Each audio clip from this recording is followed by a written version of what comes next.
যাতে সেবা দিতে হিমশিম অবস্থা চিকিৎসকদের। এ নিয়ে আরও জানাতে ফেনী জেনারেল হাসপাতাল থেকে যুক্ত হয়েছেন সুলাইমান ডালিম। ডালিম, হাসপাতালে বর্তমানে রোগীর চাপ কেমন দেখতে পাচ্ছেন এবং চিকিৎসকরা আসলে কি বলছেন?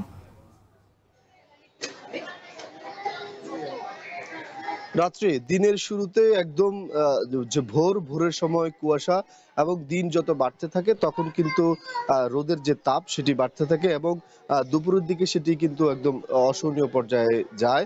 একদম এই যে হঠাৎ করে শীত এবং গরম দুটো মিলে কিন্তু শিশু এবং বৃদ্ধদের মধ্যে কিন্তু যে বিভিন্ন ধরনের রোগে কিন্তু আক্রান্ত হচ্ছে। আমরা ফেনী জেনারেল হাসপাতালে আছি এখন, যেখানে দেখতেই পাচ্ছেন যে হাসপাতালের যে মূল ওয়ার্ড রয়েছে সেই ওয়ার্ড পেরিয়ে কিন্তু যে বারান্দা এবং মেঝেতে কিন্তু রোগীরা চিকিৎসা নিচ্ছেন। হাসপাতালে আমরা জানি যে এই হাসপাতালে 250টি শয্যা রয়েছে, কিন্তু সেই 250 শয্যার বিপরীতে কিন্তু হাসপাতালে বর্তমানে প্রায় 700রও বেশি কিন্তু রোগী কিন্তু চিকিৎসা নিচ্ছেন। আমরা যেই ওয়ার্ডটিতে রয়েছি এটি শিশু ওয়ার্ড। এই শিশু ওয়ার্ডের ধারণ ক্ষমতা 25টি শয্যা রয়েছে, কিন্তু আমরা দেখেছি যে এখানে 250 জনের বেশি কিন্তু শিশু ভর্তি রয়েছে। এই শিশুদের অধিকাংশই কিন্তু জ্বর, সর্দি, কাশি, ডায়রিয়া এবং কিছু কিছু ক্ষেত্রে আমরা দেখেছি যে কিছু শিশু ডেঙ্গুতেও আক্রান্ত হচ্ছে।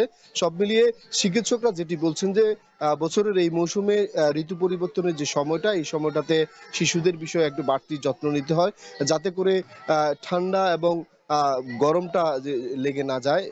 এই ঠান্ডা এবং গরম মিশ্রিত যে পরিবেশ, এই পরিবেশে শিশুরা বেশি আক্রান্ত এবং বেশি অসুস্থ হয় বলে ডাক্তাররা মনে করছেন। তবে এই হাসপাতালের যেসব চিকিৎসকরা রয়েছে এবং হাসপাতালের যে তত্ত্বাবধায়ক রয়েছে তারা আমাদেরকে যেমনটি জানিয়েছেন যে স্বল্প যে পরিসর, তাদের যতটুকু সক্ষমতা রয়েছে সেই সক্ষমতা দিয়ে কিন্তু তারা চেষ্টা করছেন রোগীদের সেবা দিতে।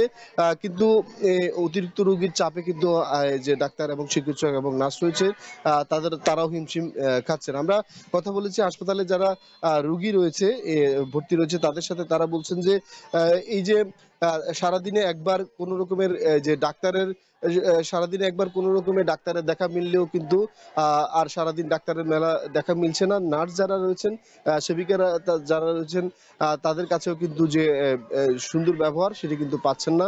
এক ধরনের অবহেলা তারা কিন্তু লক্ষ্য করছেন এবং হাসপাতাল থেকে যে ধরনের ওষুধ এবং ইনজেকশন দেওয়ার কথা সেটিও অপ্রতুল বলে রোগীরা মনে করছেন। এই ছিল ফেনী জেনারেল হাসপাতাল থেকে আমাদের কাছে সর্বশেষ।